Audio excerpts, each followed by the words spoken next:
झारखंड की बात करते हैं, जहां पर आपको बता दें कि जेएमएम, कांग्रेस और अजसू ने जो लिस्ट है वो जारी कर दी है। कांग्रेस की दूसरी लिस्ट में 7 उम्मीदवारों को टिकट, आपको बता दें कि डाल्टगंज के एन त्रिपाठी को टिकट, पहली लिस्ट में 21 उम्मीदवारों के नाम का ऐलान जो है वो हुआ था। और आपको बता दें कि ये बड़ी खबर जो है फिलहाल झारखंड चुनाव को लेकर आ रही है, जहां कांग्रेस की दूसरी लिस्ट जो है वो जारी हो गई है और 7 उम्मीदवारों को टिकट मिली है। जेएमएम ने भी अपनी चौथी लिस्ट जो है वो जारी कर दी है और अब तक आपको बता दें कि 43 सीटों पर जेएमएम ने अपने उम्मीदवार जो है वो उतारे हैं। चुनावों को लेकर अगर बात की जाए तो झारखंड में अब सभी जगह जो है चुनावी माहौल देखने को मिल रहा है। सियासत जो है गरमाई हुई है और झारखंड विधानसभा चुनाव को लेकर झारखंड मुक्ति मोर्चा, कांग्रेस और अजसू ने अपनी लिस्ट जो है वो जारी कर दी है। कांग्रेस ने गुरुवार को अपने उम्मीदवारों की दूसरी लिस्ट जारी कर दी है। दूसरी सूची में 7 उम्मीदवारों के नामों का ऐलान किया गया है। इस लिस्ट में के.एन. त्रिपाठी भी शामिल है। उन्होंने, आपको बता दें कि डाल्टनगंज से टिकट जो है उन्हें दिया गया है और झारखंड कांग्रेस ने दूसरी लिस्ट में पाकुड़, बरही विधानसभा, कांके विधानसभा, पांकी और डाल्टनगंज, विश्रामपुर और छतरपुर विधानसभा सीट पर प्रत्याशियों के नामों का ऐलान किया है। पहली लिस्ट में 21 उम्मीदवारों के नामों का ऐलान किया गया था। कुल मिलाकर अब तक 28 प्रत्याशियों के नामों की घोषणा कर दी गई है। वहीं अगर जेएमएम ने, बता दें आपको, जेएमएम की अगर बात की जाए तो जेएमएम ने अपनी चौथी लिस्ट जारी की है, जिसमें सरायकेला से गणेश महली और खूंटी से राम सूर्य मुंडा को प्रत्याशी घोषित किया गया है। झारखंड मुक्ति मोर्चा गठबंधन का सबसे बड़ा दल होते हुए भी अब तक कल की अगर बात की जाए तो 43 सीटों पर अपने प्रत्याशी घोषित कर चुका है। चलिए, झारखंड से हमारे संवाददाता मनीष झा हमारे साथ जुड़ चुके हैं। मनीष, बताइएगा, प्रत्याशियों का नाम घोषित हो रहा है, उम्मीदवारों के नाम सामने आ रहे हैं, किस तरीके की तैयारियां ये सभी पार्टी करती हुई नजर आ रही हैं? रूपाली, इंडिया गठबंधन का यदि बात करें तो लगातार ये लोग आपस में उलझे रहे थे, परंतु सीपीआई के बाहर होने से अब इनकी उलझन समाप्त होती दिख रही है। इंडिया गठबंधन में मुख्य रूप से 3 पार्टी रह गई है, झारखंड मुक्ति मोर्चा, कांग्रेस और आरजेडी। उनके लिए जो सीट रखने की बात हो रही थी, अब झारखंड मुक्ति मोर्चा आगे बढ़कर इसमें काम कर रहे हैं और अनुमान है कि जो उनकी अगली लिस्ट आएगी उसमें और भी 1-2 प्रत्याशी के नाम हो सकते हैं, जो उनके बहुत करीबी रहे हैं, जो मजबूत दावेदार माने जाते हैं।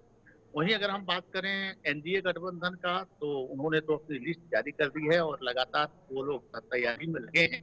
तो उनके जो कुछ कद्दावर नेता थे वो अभी झारखंड मुक्ति मोर्चा में जा रहे हैं, तो करना होगा, क्योंकि जिस तरह से अंदर खाने से रिपोर्ट चल रहे हैं कि भले ही वो जी, साथ हो ना हो, उनके जगह पर लोग प्रत्याशी खड़ा नहीं कर रहे हैं। हम सिंदरी का बात करें, नेता का बात करें, तो इन जगहों पर झारखंड मुक्ति मोर्चा अपना प्रत्याशी घोषित नहीं किया है। जबकि पिछले अगर 2019 का बात करें तो यहाँ से झारखंड मुक्ति मोर्चा के जो कैंडिडेट थे वो चुनाव लड़े थे, भले ही वो हार गए थे, परंतु इस बार सीपीआई के जो कैंडिडेट हैं वो खड़े हैं। तो अभी तक वहाँ अपना कैंडिडेट का घोषणा ना करना, लिस्ट जारी नहीं करना, यह दर्शाता है कि कहीं ना कहीं अंदर खाने से उन लोगों की बात हो रही है और आने वाले समय में देखने को यह मिल सकता है कि इन जगह पर ये लोग चुनाव ना लड़े और अपने सहयोगियों के लिए छोड़ दें, जो बाहर से समर्थन कर रहे हैं, क्योंकि अंदर में तो अब रहे नहीं।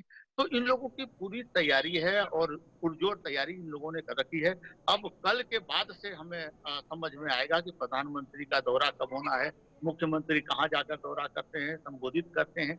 कल के बाद जो राजनीतिक पारा है वो और चढ़ जाएगा और जनता को लुभाने में सभी पार्टियां जो उनके बिल्कुल मनीष, स्टार सही कहा प्रचारक आपने। हैं इसी के वो लगे। साथ चुनावों की अगर बात की जाए, उम्मीदवारों की घोषणा हो रही है, लेकिन सबसे इम्पोर्टेंट रोल कहीं ना कहीं स्टार प्रचारक भी करते हैं। क्या कुछ लगता है इस बार झारखंड में, एक तो स्टार प्रचारकों की अगर बात की जाए, वो किन मुद्दों को लेकर एक दूसरे पे निशाना कसेंगे?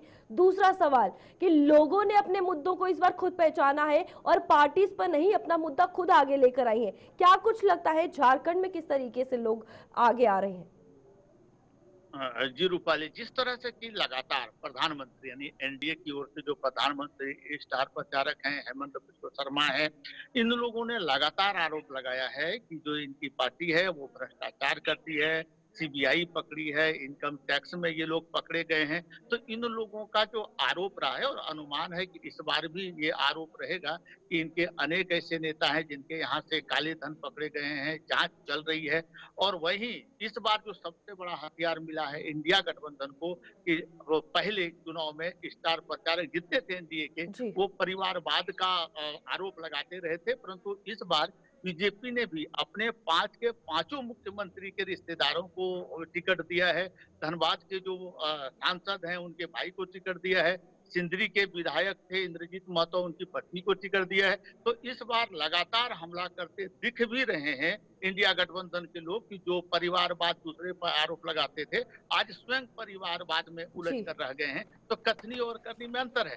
तो निश्चित तौर पर जो आपका दूसरा सवाल था कि जनता इस बार तय करेगी, क्योंकि आरोप प्रत्यारोप का दौर लगातार चल रहा है बिल्कुल। और जनता को लुभाने के लिए मैया सम्मान योजना, कुबो दीदी योजना, इन सभी बातों पर बात होगी। अब ये देखने वाली बात होगी कि जनता किसको मानती है, क्योंकि जनता का अगर हम अभी बात करें तो वो कंफ्यूज में है। वो कहते हैं अभी समय है, देखता हूं क्या होता है। तो कुछ समय के बाद ये स्पष्ट हो पाएगा कि किन की बातों को वो मानते हैं, कौन जनता को समझाने में सफल होते हैं। निश्चित तौर पर वो विनर होंगे। बिल्कुल जी। मनीष, इसी के साथ पार्टीज की बात करें, उनका रोल तो रहता है, वो तो चुनाव लड़ती है, लेकिन यहाँ पर कहीं ना कहीं अगर बात की जाए आखिरी नतीजों की, तो इंडिपेंडेंट कैंडिडेट्स भी एज अ किंग मेकर काम करते हैं। फिलहाल झारखंड में अगर बात की जाए, क्या कुछ लगता है वो किस तरीके से काम करेंगे? थोड़ा-सा इंतज़ार करना होगा, क्योंकि जो अंदरूनी इन लोगों की बात चल रही है, उसमें अनेक कैंडिडेट ऐसे हैं जिनका मानना है कि उन्हें यदि टिकट नहीं मिला तो वो स्वतंत्र रूप से चुनाव लड़ेंगे। तो जब तक नामांकन का आखिरी दिन नहीं हो जाता है, तब तक ये स्पष्ट पता नहीं चल पाएगा कि कौन अपने पार्टी के बगावत में जाकर नामांकन किए हैं, कौन अपने जी। दूसरे प्रतिद्वंदी के विरोध में किए हैं। तो थोड़ा-सा इंतज़ार करना होगा, परंतु ये बात सही है कि इंडिपेंडेंट कैंडिडेट भी अनेक ऐसे हैं जिनका अपना प्रभुत्व रहा है, क्षेत्र में वो सक्रिय रहे हैं और जनता उन्हें चाहती है। जैसे कि पिछले बार भी जो 2019 का चुनाव था, सरजू राय इंडिपेंडेंट आकर उस समय के वर्तमान जी। मुख्यमंत्री रघुवर दास को हरा दिए थे। तो इस बार भी कमोबेश देखने को मिल सकता है, परंतु अभी तक कोई ऐसा बड़ा उलट-पलट ठीक देखने है। को नहीं मिला है।